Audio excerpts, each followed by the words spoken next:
Hey guys, welcome to Real Estate Today. I am Jody and this is my partner in crime, Cindy.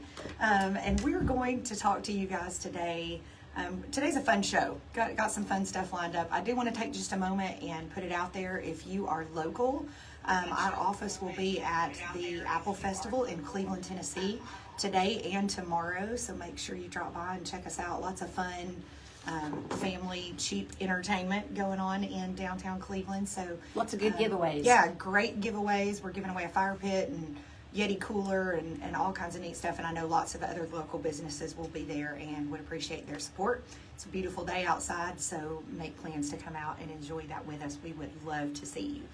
Also coming up, we have our Drive Boo event, which is an annual event at our office, 4410 Ocoee Street North in Cleveland, Tennessee. Or you can call us at the office, 790-7979, and we'd be happy to give you all the details for that as well. All decked out, ready for Halloween. Yeah. So if you've not come by, stop by and see us. We've done a really good job on decorating. Speaking of Halloween, in case you can't sense a little bit of a theme here, we are going to focus today on some things that scare us. Oh yeah, the scary part of real estate. What do you feel is the most frightening thing for buyers right now? I'm gonna say two. I think it's probably a toss-up between interest rates and affordability. How much is it going to cost me, and can I afford it? Exactly. That's exactly what I thought too. So of course, interest rate is the hot topic, and that's what everybody is looking at. And I almost feel like the term interest rates is a little bit misleading. You know, we hear, what's the interest rate today? Or the interest rate for a conventional loan is sitting at XYZ. And there are so many factors that go into that, more than just what is the interest rate. Now, is that across the board? Right. If the interest rate's 7.25%, is that automatically my interest rate? Right. When someone says what the interest rate is, that is based on a certain criteria. So that's usually best case scenario too. Yes. And that is based on your credit score, the type of home that you're purchasing, if you're doing a duplex or a fourplex versus a single family home, if your credit score is over a 720 or if it's closer to a 620, how much money you're putting down, what type of loan you're doing. There's a lot of variables in the interest rate. Well, and it's important, like Cindy said, to note that all of those, the interest rate is driven by all of those things. So when you're hearing 7.25%, that's for a favorable credit score, a favorable debt to income ratio, all of those things. So you want to make sure you put yourself in a position where you're getting the best possible interest rate, especially in a scenario where interest rates are high right now. Well, and it's very common right now that lenders will automatically buy down the rate a little bit in the rate that they're quoting. So you do want to look at the small print and see what that's based on so that you can make sure that you are comparing apples to apples. Well, and let's back up and explain that buying down the interest rate is a great option, but that is exactly like it sounds. That's more money out of your pocket to lower your monthly interest rate. And that is the perfect answer for some people, and it's not a great fit for others. So make sure that you're just having very open conversations with your lender about out-of-pocket expenses versus monthly payment. And there's two different ways to buy down the rate too. So you can buy down the rate for the life of the loan, and that is speak to your loan officer over whether that's worth it or not. Because if you know that you're going to refinance down the road or you're going to sell it within the next couple of years, then buying down the rate for the life of the loan may not be the best option for you. But then there's also the 2-1 buy down. And what that is, for the same amount of money it would cost to buy down about a point over the term of the loan, you can buy down the rate for the first couple of years. So you would buy it down 2 points for the first year, 1 point for the second year, and then the third year it would convert to your regular rate, which would then be for the life of the loan. So it doesn't change except for those first 2 years. Well, and I always tell people to budget your money based on that second year, when it's as high as it's going to get. And if you can't afford it now, then maybe look at other options. But if you can't afford that higher amount, it gives you a little bit of breathing room and the opportunity to save some money in the meantime. Well, and another good option too are ARMs, because you can get a better rate right out of the gate. But you do want to understand the terms of your ARMs, and they're very different now. ARM, say what an ARM is. An Explain what ARM that is. is where you have a set rate for a set period of time. So, and it can change. Adjustable rate mortgage. Yes. Yeah. So you may come in today and have a certain rate, but then it can adjust in 12 months. But then they're going to have how much, or you want to make sure that it has how much it can adjust. So if you go in today and you have, let's just say 6 or 6.5%, but then it can go up to 1% the following year. You just want to make sure. Now, that can also work to your advantage, because then what if rates go down? Because it's going to adjust to the current market rate. And that is something that's important to note. We stopped seeing those for a long period of time. That, you know, well, and I think they kind of got a bad reputation because back during the predatory lending, when that was so big, there was not a whole lot of reasonable caps and things. I was going to say they were very open-ended. Yes. So now most of them that you see are like up to 1% per year for a maximum of a certain percent for the life of the loan. So it does have caps so that you're not in some never-ending cycle where all of a sudden your payment just keeps going up. And again, you need to understand what it is that you're agreeing to. You need to understand the terms, and if you don't, then you need to continue to ask questions till you do. That's why it's so important not to just go with whoever gives you the best number. Go with who you can get a hold of a person. You can talk to the same person repeatedly. If you have a question, they're going to answer your question, ease your fears, talk you through any concerns that you may have, so that there's no question. And Cindi mentioned predatory lending while we're talking about scary things, okay? If it walks like a duck and it quacks like a duck, it's probably a duck. If it sounds too good to be true. And if it is unbelievable or free, I promise there's a cost associated with that. So yes, you can buy it. We can give you a rate at XYZ percent. How much is it going to cost you out of pocket to get to XYZ percent? And do you have those funds available? So sometimes that catchy lead in is simply there to get you to make the initial phone call. And if you don't feel good about it, hitting your credit for a mortgage inquiry is a soft hit on your credit. So go to somebody else. Get a second opinion until you feel good about it. Now, you brought up a good point, and let's talk for just a minute about credit scores. So we talk about credit scores. I think for me and for a lot of people, especially first-time home buyers, that initial conversation with the lender is terrifying because you don't know what to expect. Well, I think credit scores are your adult version of a report card. That says exactly how you're doing in your unfortunately, it's a report card life. that most people, myself included, have no education on until it's time for the final exam. You don't understand it. You need to take a look at your credit, at least probably once a year, every year and a half. And there's several websites out there that you can pull it for free, like your Credit Karma is a really common one. Annualcreditreport.com, and you want to make sure and pull them from Equifax, TransUnion, and Experian. Those are the three that the lenders are looking at, those three major credit bureaus. And you need to understand that when a lender pulls your credit, it is a combination score. So just because Credit Karma says your credit is 695, I promise it's going to be a little different. Maybe a little higher, maybe a little lower whenever a lender pulls it because they're using a combined score. Well, and if you're only pulling one of the three, you're just seeing a snapshot, because I've seen them vary quite a bit from one to the other. And it could be that there's some type of error on them that you need to take care of. So you do want to occasionally look at them just to make sure that everything's okay. But there are 5 different things that make up your credit score. And just so that you'll know, in order to get any type of mortgage, you probably need a minimum credit score of about 620. Yeah, I mean, 640 is kind of the gold star in lending. We do have several lenders that'll do a 620. There are some 580 programs out there, but it's important to understand the other aspects. I don't know if I call it gold star as much as threshold. Well, that's what I mean. Yeah. It's kind of you've got to get there before you can even be considered. So it's kind of the bar. That's a passing grade. Yes, you're getting a D. D's get degrees, right? You're getting a D on that one. It's definitely not an A+. But you're also not going to get the best I was going to say, you're getting a D. Right. And if you have a credit score of 720 or above, that is going to be, that's the gold star. yeah. 740 and up, you're golden. That's great. 7 to 720, that's good.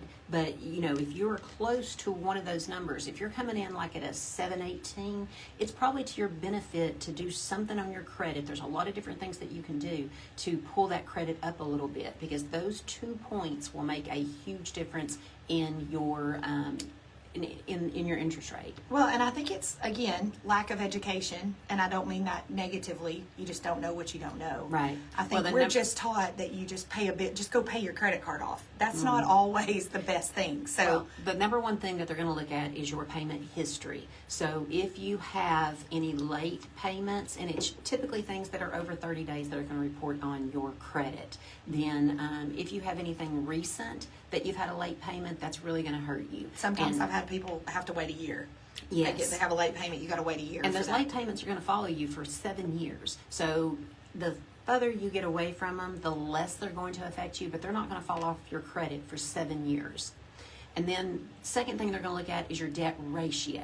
So how much do you have going out versus how much you have coming in expenses. And it's funny because the credit bureau wants you to be a little bit in debt. Mm-hmm. So that's why a lot of times you pay a credit card completely off and it actually bumps your score down for a period of time before it recoups.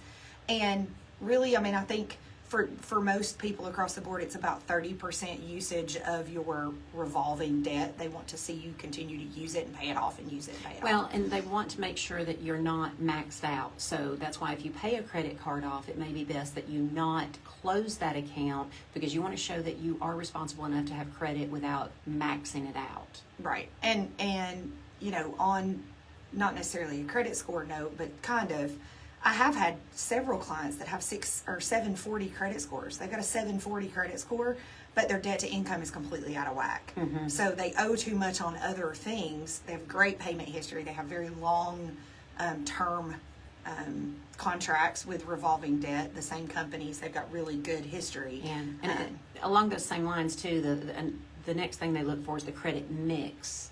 So you want fixed rates, and that's going to be things like your car payments, your house payments, secured things debt. that are secured.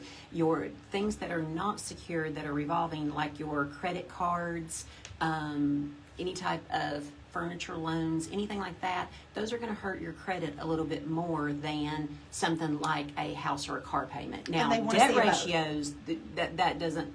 We're not talking about that. We're just talking about the type of credit. They want to see what type of mixture you have. If you don't have any fixed debt and everything is revolving accounts, that could be a problem. Hits on your credit, so credit inquiries.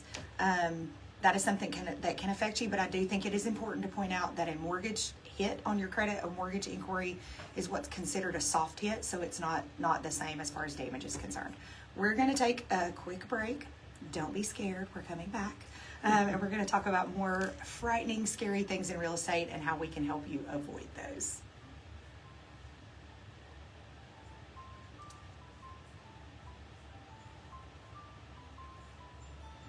Jordan, can you hear me?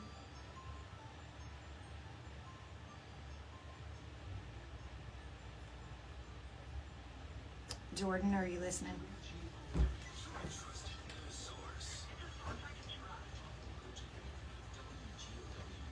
Jordan, if you'll let us know if you can hear the commercials or if you're hearing us. Yeah, do you hear the commercials? Do you hear us? Can you hear anything? Hopefully we've attached the mic the right way today.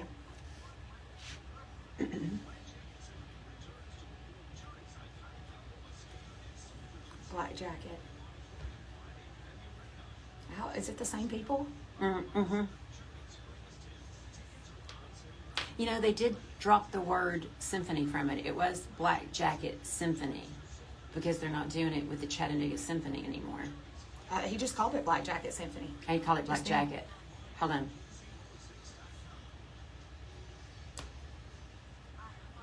I'm telling you, when that Queen one was awesome. Well, I was just laughing, like, Journey's older, so, like, are we going to start having, like, a Black Jacket Symphony tribute or I don't know. cover band?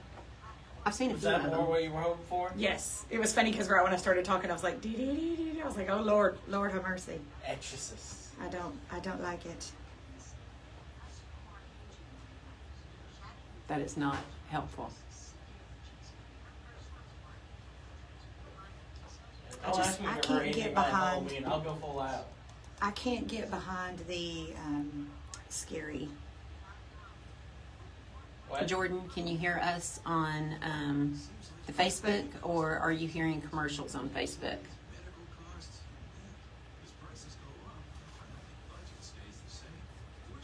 Jordan, can you hear This is us? still.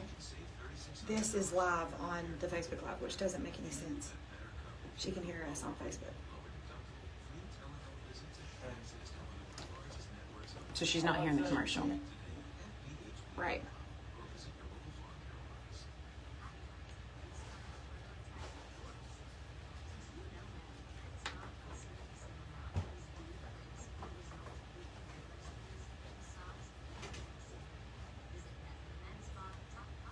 Is it plugged in? It's over here.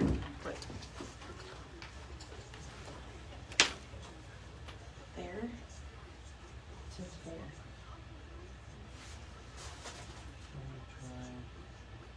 Like this and put it directly in. Ask her now. Are we good? Cindy, ask her now.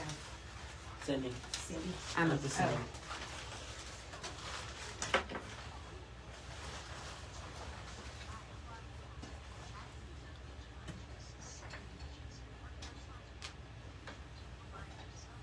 Why don't you call her real quick? Obviously, she's not understanding what we're saying. She is.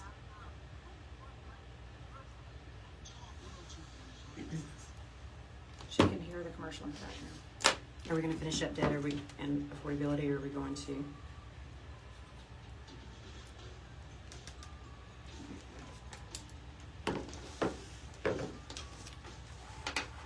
Welcome back to Real Estate Today. I'm Cindy and this is Jody, and today we are talking about all things scary in the real estate industry. Yeah, when we left, we were talking about the two most common things that quote unquote scare people when it comes to buying a home. We talked a little bit about credit score, you know, kind of the fear of the unknown. I will say this, and then we're going to move on to affordability, because it's for most people, it's interest rate and affordability. So we've talked about the things that affect your interest rate. Talk to a lender, call somebody that you trust. Don't be afraid. No pun intended. It's what we do. It's what they do all day, every day, and we want to help you. That's what we're here for. So the other side of that for a lot of people, Cindy, is affordability. Mm-hmm. I'm gonna get approved, but I can't afford the payment. So what does that look like? Well, I think that unfortunately that's where we're at right now, and you have to kind of evaluate your expectations. What does your budget allow? What can you expect to get in your budget? And if it's just not what you're willing to accept, then, I mean, you have no choice. You need to save a down payment. Well, and I think that is just kind of a different, I've said it before, people now, especially first-time home buyers, have gotten so used to, I don't want to use the word spoiled, but they've gotten used to very low interest rates, getting a lot of house for the money, no money out of pocket, and that historically is not the way that we've done things. It's not the way that, you know, really I even did, my parents, my grandparents. You typically lived below your means, saved up enough money for a down payment, put a substantial down payment down on a home, and then it made the payment easier. So there are some ways that you can do that, you know, have realistic conversations about your expectations. Your wants versus your needs. Right. And you may like that granite or Corian countertops, but is it necessary? Because what you can't change is location. Changing a floor plan is very expensive. So if you have a home in a location that is a good resale, that it's exactly where you want to be, then that's worth something right there. Well, and like Cindy said, you can't change the location. You can't really change floor plan. Everything else is changeable. And, you know, our hope is that you do get in a situation where your financial situation improves. You've made a smart investment. We can turn around and sell that house later and use it. Yeah, and if you can't get in the location where you want to be, then get in the location where everybody else wants to be, so that when you do go to sell it, you make more appreciation, so that you can then get into the area that you want to be. And I think, you know, saving a down payment is really the single smartest thing that you can do, especially as a young person And before you purchase you a can home. make some very uncomfortable decisions now that can help you get into a house that you want. Things like maybe it's best that you live, you know, with relatives until you save up a down payment, or maybe you can take on a roommate. Yeah, great ideas. Yeah, And- or have you heard of the no spend month? I mean, that's a great one. So, and then all that money that you would have spent on your lattes and other things, just stick that in a separate savings account. First of all, I think you'd probably be surprised at what you're spending, but it's a quick, very manageable way to build up some reserves. Okay, so all good information. Do keep in mind, guys, that during the show you can call or text us if you have questions. We love to answer those for you on air, or you can visit us on the Richardson Group KW Cleveland Facebook page. We are taking questions there live as well. Let's move on to, for me, especially in this industry, one of the scariest things for me, and something that's become more prevalent over the last few years with the increase in transactions being internet-based, especially during COVID, is scams. Wow. Let's talk about, ways that people can unknowingly, and to me that's one of the saddest. I take great pride in helping walk you through this process. For most people, it's the largest financial investment, the most stressful financial investment that they will ever make, decision that they will ever make. Our job is to ease that, and there's nothing more heartbreaking than to think someone can be taken advantage of, and ways that we can prevent that. I think probably the most common one that we hear about and that we see is wire fraud scams. And explain to me what that is. Well, typically you'll receive a text or an email from supposedly your lender, your agent, somebody in the transaction that says, hey, change of plans, you need to wire your money into this number, and they will give you a different account number, routing number for you to send the wire to. And I've seen some of the emails, and they really do look real. I mean, you have to try really hard to see that it's a scam. I had a transaction a few months back where it wasn't my direct transaction, but you'll notice a lot of times in real estate, they're kind of dominoes. This purchase or sale has to happen for the person to have the funds to do this purchase or sale. So we were a couple of transactions down the line in the domino effect. And the scammers are not dumb. Okay, they're really good at what they're doing. So It's their full-time job. They had hacked a very reputable company's email, and they had been sitting on that hack for months, waiting for opportunities. That company sent a valid email to this buyer and said, we need you to do XYZ. And we're going to talk about what you should and shouldn't do, but that's, at this point, is irrelevant. Here's what you're going to do the day of closing. And so buyer says, okay, awesome, responds to that. 3.5 minutes later, buyer gets an email from the same person at the same email with the same signature that she had just corresponded with. The first one is a valid one. The second was a hacker that said, I'm so sorry, I got that number wrong. Here's where I need you to send that money. Buyer sent all of the funds for the purchase of that property to the scammer's account. By the time anybody figured out that it was a scam, the money had already been withdrawn and the account had been closed. So this poor person literally put every penny that they were going to purchase this property in cash with So in if a you scammer's receive account. an email or anything, you're going to want to pick up the phone and call the title company, call the mortgage company, whoever is sending you the email, to verify that it is a real email. And the sad part is there's a form, there's so many forms now. There's a form that we have people sign that explains to them, I'm never going to ask you to wire money. If I send you an email and ask you to wire money, it's a scam. It's not from me.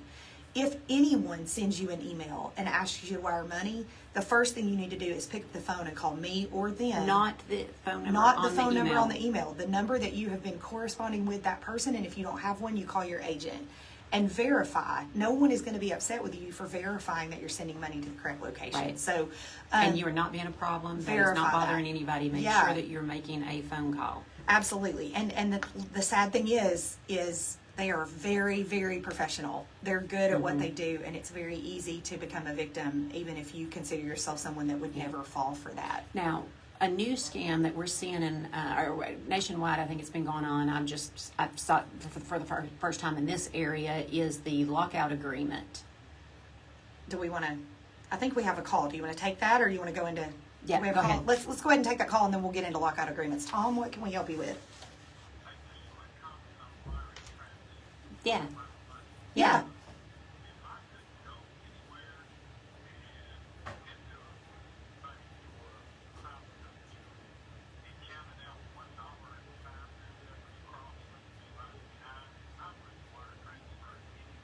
Mm-hmm. Yeah, always. Yeah, I was going to say it's always better to be safe than sorry. Where that really started to become an issue was when we had such an influx of people from other parts of the country moving in, and as persnickety as banks are, and I understand why they are, they've put a lot of restrictions in place that do, you can only transfer a certain amount of money per day via wire transfer to prevent people from losing everything they have. Otherwise, you have to drive to a physical branch. The problem being, we don't have a lot of those big national banks in this area. So a lot of buyers and sellers are driving to Atlanta, to Nashville to wire that money. But you're absolutely right. If it doesn't feel right, don't do it. Don't do it. Nobody's going to be upset with you for doing it in person, for sure. Thank you so much, Thanks, Tom. Tom. Thank you for listening. Okay. Cindy, we were talking about lockout agreements. Let's explain that. So that is a scam. A lockout agreement is where somebody puts your home under contract, and most likely it's going to be one of these companies. You've never really met them. They probably contacted you on the phone, via text, email, something, and you're selling your home to them, and they provide the contract, and in it there's a lockout agreement. And what that says is, if they terminate the agreement, then you cannot sell that home to anybody else for a set period of time without paying them whatever the amount is that's in the agreement. Yeah, So it's really like a lien on your home, because you can't sell it without paying them. and I think the thing for me, now, are these things legal? I'm not an attorney. Yeah, I guess they are. But it's fully intended to be a scam. They have no Absolutely. intentions And it of is- closing on the home. I They're have- doing it. They're going into contract to get the lockout agreement. Yeah, and I have a situation right now. I have a client who we sat down, did the listing agreement, talked through the whole thing. He is an amazing person, veteran, which makes me even more angry at the whole situation. Get all the way to the very end, and he mentions in conversation, yeah, I need to call that guy that I told that he could sell my house, and tell him that I've decided to go a different direction. And I said, what do you mean, the guy that you told could sell your house? And long and short of it, I cried when I saw the agreement that he signed with him, because it's absolutely ridiculous that someone would put someone in this position. Their scam, I guess, if you want to say it that way, is we'll pay you for the ability to be able to sell your house. And they front that like, if we don't sell your house, no harm, no foul. When I read that agreement, and he is taking it to an attorney at this point, they, for 40 years, 40, he, his heirs, anyone that has anything to do with his estate, owes them an astronomical amount of money if they sell it without including them in the sale. They also do not market the property, don't put it on an MLS, don't actively try to sell it, but sign paperwork that basically ties the seller's hands for 40 years.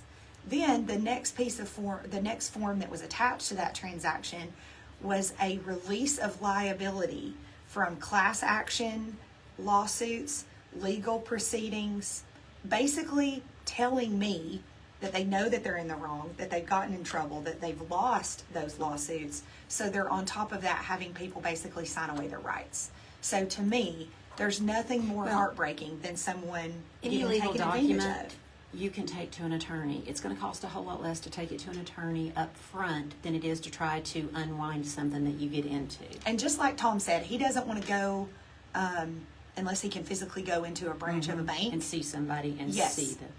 Anyone that is upset with you or wants to try to force you to not have something looked over by a lawyer is not the person that you need to work with. Bluntly. We're going to take a quick break, and when we come back with Real Estate Today with Cindi and Jody, we're going to talk about some home trends that we wish would die and scary houses.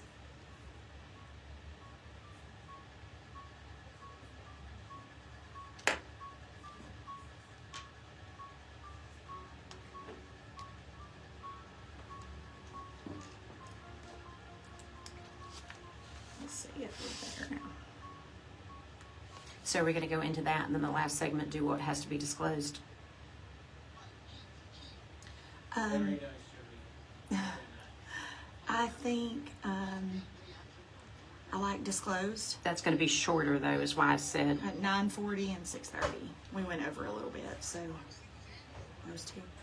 Yeah, we're going to get cut short on either one of them. Okay, so are you where are doing? you going? Where are you going? What did she say? This is still the way that it was. She That's can a hear us. masterclass right Yeah, there. and they can't hear they can hear us talking during commercial breaks, but they can't hear the caller either. They're not hearing the commercials or the caller. So I don't know something's weird, and it's plugged in the way it always is plugged in. But Jody last week hasn't and had this problems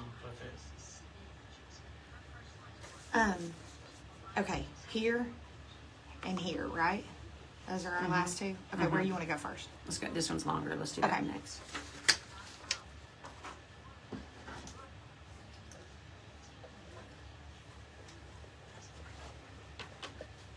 Me? If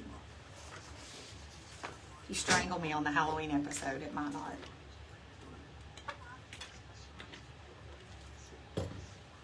Jody, ask her I now. wouldn't strangle you.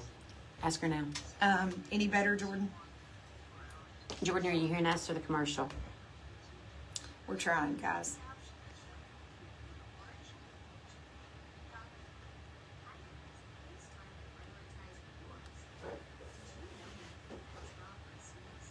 Notice I said I wouldn't strangle. Huh? Notice I said I wouldn't strangle.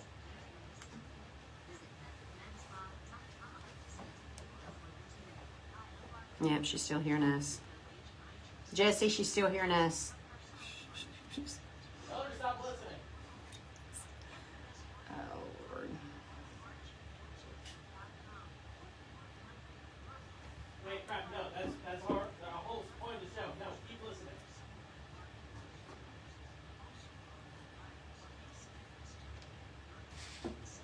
Did you see the other one that I added on there?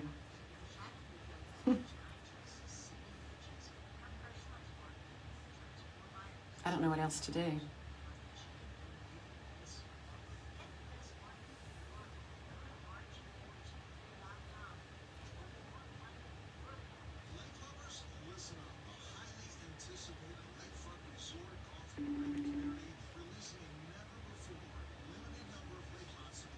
Calling Jack. Does he know you're calling him? He's watching. Hey, Jack. Jody's trying to call you. He's on there. Where's...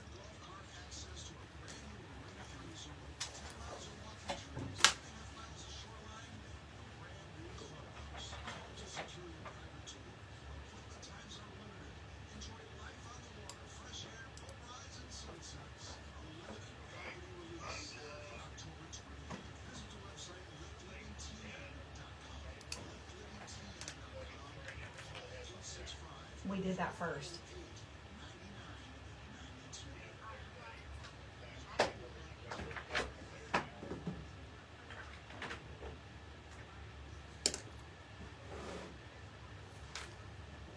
Jack, can you hear me? Through Facebook? Facebook, are you hearing me on Facebook or are you hearing the commercial? Okay, I'm gonna hang up. Let me know if it's better.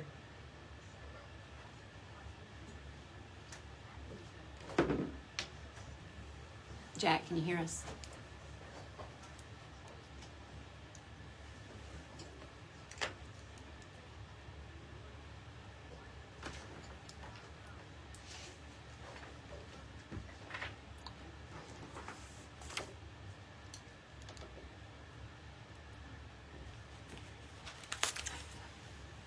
Welcome back to Real Estate Today. I'm Cindy and this is Jody, and today we are talking all scary things in real estate.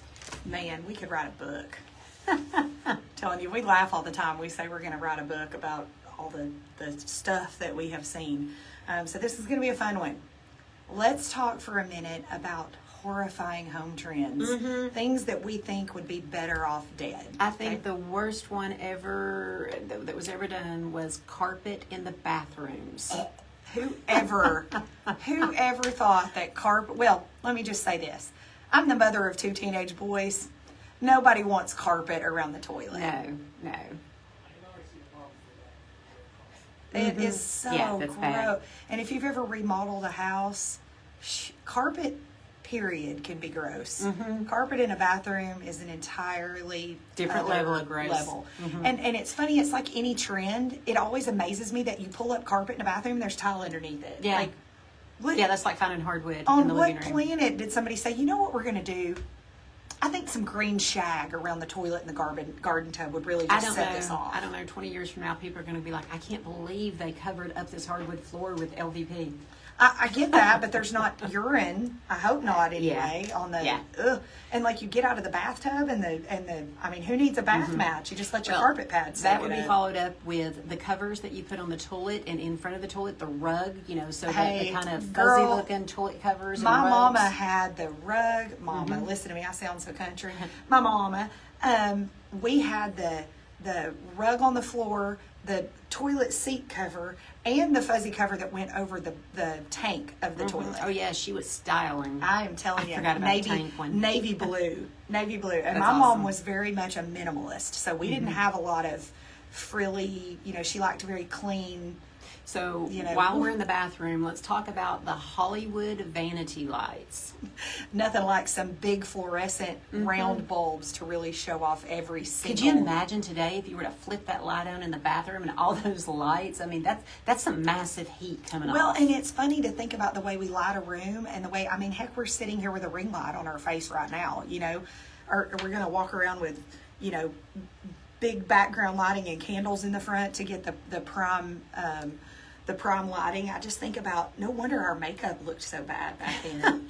I mean, we were putting it on with giant fluorescent bulbs in our face. So another horrifying trend. Where are you going? Popcorn you want me to go? ceilings. Popcorn ceilings, yeah. I'll say this, if you have ever taken popcorn ceilings off, you understand why they're so horrifying.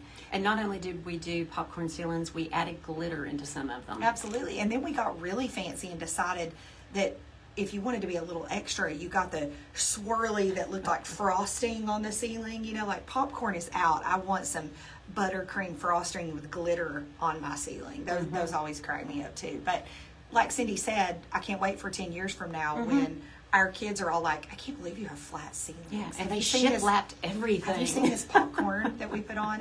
And it's funny too. You go back to flipping houses or updating homes. A lot of times you take the popcorn down and you realize very quickly why we put popcorn everywhere, because it hit everything. You could do a really bad sheetrock job and throw some popcorn ceilings on it, and you're good to go. You're golden. And again, if you've ever tried to take it down, have mercy. It's awful. It's awful. And while we're talking about taking things down, let me throw one in there. Don't kill me if you still have this in your house, Yeah. okay? And I don't mean Whatever this, makes you happy. hey, if some glittery popcorn is your jam, do it. And hang on to it, because it'll come back in style eventually. Waverly, specifically Waverly wallpaper, but wallpaper with the border and the matching curtains. That was the 1990s version of bougie. That was, you had reached the epitome. Well, if and your then from poofy there- valances, curtains, wallpaper, and border all matched. We went from there to, remember when you were stenciling the designs where you could make it look like tile and you actually painted it on the wall? Oh, And yeah. I know some people that were awesome at that. I mean, they could really do a good job and it looked beautiful and it was paint. Yeah. And, everything from stenciling sinks, painting brick on walls. I know brick on walls became pretty popular not very long ago because bricking a wall is very unpractical for most people. But painting a wall to look like brick, but the stencils and the textured paint, so it looked like leather. Have you or- seen where the textured paints are coming back? Oh, wallpaper's coming back. Are you kidding? Yes. We've talked about we have Have a you seen the bathroom. 3D wallpaper? Oh yeah, and the what is it? Grass cloth is very popular right now. That's always been popular. It's like yeah. anything. I think in moderation, it can be very classy. It can be very high end. We've joked. I have a bathroom that is floor to ceiling wallpaper with black and brass toilets and sinks. It was really outdated until about 6 months ago. And now it's like, maybe we could change the wallpaper. You want to put some different wallpaper in there? And I'm thinking, why change it now? Who am I? Like, what that I'm saying, let's put some different wallpaper in there. But I'll say this, if you do it, always keep in mind, what am I going to have to do to reverse it if I decide I don't want it later? Don't plaster the wallpaper onto the wall, for Pete's sakes. Don't use really, really, high-end glue that's not meant for wallpapers, because then you'll be, replacing sheetrock in 5 years when you don't like it. So, and again, we were talking about dopamine before we got here. Like, if your house... That apparently is the new trend in designing, is the dopamine effect. If you do it, if you love it, do it. Yeah. And we've always said that. Like, if you do it and you love it and it gives you the warm fuzzies, then do it. But you got to own it. And you got to know that it's not going to be for everybody. If it makes you happy, use it. Absolutely. And I'm down for some wallpaper, but maybe one wall. One wall, not the whole house. But, yeah, wallpaper. Colored carpet is another one that's hard for me. We also had navy blue carpet in my whole house. I can remember growing up, we had red. Yeah. Not a good look. Not a good look. Let's see. We went through the trend too, on the list. Artificial fruit made it. Now, I do know there are ducks. That's exactly what I think of when you talk about the artificial fruit. Yes. Is the mauve and blue ducks that was everywhere. But the artificial fruit, I know that designers even to this day still use things that typically more, real fruit, but limes. They do a lot of lemons, limes, yeah. Just for a pop of color in a kitchen or something. I think the difference now is it's an accent, and back then, like when I was a kid, everybody had a bowl of fruit that legitimately looked real on the counter, and it was foam. Other than it was covered in dust. Yeah, that nobody. Oh, potpourri. That's not on the list, but do you remember everybody had that nasty bowl of potpourri in their house that never really smelled like anything because it was so old? Those were always fun for me. Yeah. Potpourri, ducks, the country ducks, but everybody, don't lie. If your mama didn't, your aunt did, or your grandma did. Somebody had those country blue and white ducks in my their mom house. did. Yeah. Yeah, all kinds of things. It makes me wonder, legitimately, what are our kids and grandkids going to be on the radio talking about? Like, do you remember all that shiplap? Well, do you remember that white, like the stuff that was in style? Depending on what source of information you're getting, where you're getting your source from. Right now, you hear a lot of people saying that the grays are going out, the shiplap's going out, a lot of the distressed is going out. I think it's going to be a little, that's going to take a while for us to kill some of those designs. And I think that's one of those things that's kind of, depending on the part of the country that you're from, that's kind of timeless. I mean, for a lot of us, our great-grandmother's house looked like that. So for us, that's a timeless, that may not ever go away. Where I think we struggle with it a little bit is if you've got a really major Joanna Gaines farmhouse in a very, very urban, populated subdivision where it doesn't really make sense, that's where it may go out a little faster. But again, you love it, you do you. I'd much rather you have an all-white house that's farmhouse-ish than 3 layers of Waverly wallpaper and blue velveteen carpet around your toilet. We can work with white. We can work with farmhouse. I just think it's funny. Like, my kids are going to be saying, do you remember when our stoves and refrigerators were metal? And they thought that looked good. And we are seeing a whole lot of appliances move to colors. Yeah. We're going to be, I swear, y'all, if Harvest Gold ever comes back in style, I'm out. Okay, I'm looking for appliances right now because we are building, and I kid you not, there are green on there. Yes. Olive. Some olive. I do think, Jesse, correct me if I'm wrong, is it time to go pay some bills? Jesse's slacking over there. I'm doing your job for you. We are going to take a quick break. The next one is good. We're going to talk about haunting disclosures and a little bit of stigma. What you have to disclose and what you don't. Yeah, has anybody ever died in that house? We'll be right back on Real Estate Today with Cindi and Jody.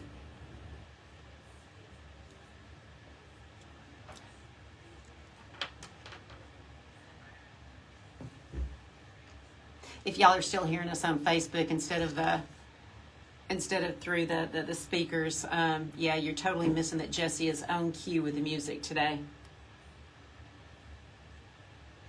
And you also probably don't know that I'm terrified. I don't get into Halloween, not for any other reason except I'm a big wuss. I don't like it. I don't watch scary movies. Literally, some of that music literally makes my skin crawl just hearing it. Because no, not at all. I'm not the one you want to take to a haunted house. I'll drive and wait in the car, but that's about as far as I'm going to go. We were talking about team building activities, and they're like, what if we went to an open house? I was like, what if we didn't? Did you know that last year the house that Nightmare on Elm Street was filmed at was actually on the market? No, thank you. Even if it was free. No, thank you. Well, and they really leaned into That it music, too. So that through the marketing and stuff, there was things of Jason's all through the house. And actually, the kicker was too, the house is in Beverly Hills of all places. So I know the movie Isn't was Freddie? based. Freddie is Nightmare on Elm Street, right? Yes. And Jason is. Who's Jason? Mike Myers is Halloween. Who's Jason? Freddie and Jason. Who's Jason? Freddie is Nightmare on Elm Street. Jason Voorhees, right? Jason Voorhees. What movie is he? Friday the 13th. Friday 13th. Yes, so Nightmare on Elm Street, Friday 13th. Whose house was it? Was it Fred? Was it Nightmare on Elm Street? Nightmare on Elm. No. Yes, Nightmare on Elm Street. Yes. So we Sorry. Freddie. My mom liked scary movies, and she made me go watch that movie in the theater. And when he started walking down and his arms got long, I got up and left. I was like, I'm not doing this. I think I'm one of the not first doing this. movies Brian and I ever watched together was Candyman, and it This- scared him. I'm It was telling you- hilarious, big old guy scared Strangers. to Have you death. ever seen Strangers? No, I haven't. I will never be the same. I don't watch scary movies, and I was teaching a class. Oh, I love scary movies. I was teaching a class about 10 years ago, and my students were like, oh, you have to see it because it's not like Jump Out and Scare You. It's not like the boogeyman you got to do. I will never be the same. You need to go home and watch it. If y'all haven't Okay, but watched then it, The Strangers. don't go back and watch the ones from your childhood because they're my son cheesy. and my son and I sat and watched Cujo, which at the time was You're like, terrifying. somebody go feed that dog. He He's just laughed. hungry. He laughed all the way through it. The He's dog just hungry. literally is wagging its tail at times. I hadn't even noticed. The Yeah, dog he's is trying to kill you. wagging his tail. Give him a treat and get out of the car and quit acting Yes, like a baby. yes. Yes, I'm with you. Jaws is hilarious too now. I'm like, don't get me wrong, I don't want to be floating in the ocean when that theme song comes Evil on. Dead But hilarious. I'm telling you, The Strangers, doll face mask, out. I'm out. I literally almost wet my pants at that Spirit of Halloween store about 2 years ago because one of the workers, which by the way, that is not funny. Don't dress up like scary people and scare people in the store. I'm there I think it's trying to awesome. buy my That's kids' good Halloween marketing. costume. That's awesome. He walked up behind me dressed like that, and I turned around and karate chopped him. I almost had a heart attack. I was like, that is not funny. We have a mannequin at the office. No, it's hilarious. We have a mannequin at the office that we actually got out of a vacant warehouse, and we move it around constantly. So her name's Rhonda, and if you just open a door that's been closed for a while, Rhonda is probably going to be on the other side waiting on you to open it, and that will scare you to death when you're getting there early in the morning. Not funny. Oh, I think it's awesome. I was showing a home the other day, and when I got to the bottom of the steps, and I'm feeling around to try to find the light switch, and then when I turned it on, there's a clown mask attached to the wall right there. That I hate clowns. That was great. That I was hate great. Clowns too. Can we just skip to some turkey and dressing and then Christmas? I'm good. I don't need to be scared. I don't understand. Like, my life is scary enough. Yeah, don't be shocked when you come home. There's a clown on your porch. My life is scary enough. I don't need a clown. I'm telling you. If you've been around me for any amount of time, you know totally putting a clown that on your porch. I'm not going home. I'm going to come to your house and sleep. So just get ready for it. So I posted a picture on Facebook of Go to Cindy's Facebook page. It's Yeah, actually of a funny. house that actually was one of our offers instantly where we pay cash for homes. And typically you don't have to clean them out, you don't have to do anything. So they just literally left what they didn't. But downstairs around the fireplace, there was all these creepy dolls. Oh, we're coming back. Jesse is killing it with the music. Yeah, I hate that y'all are not hearing that on Facebook.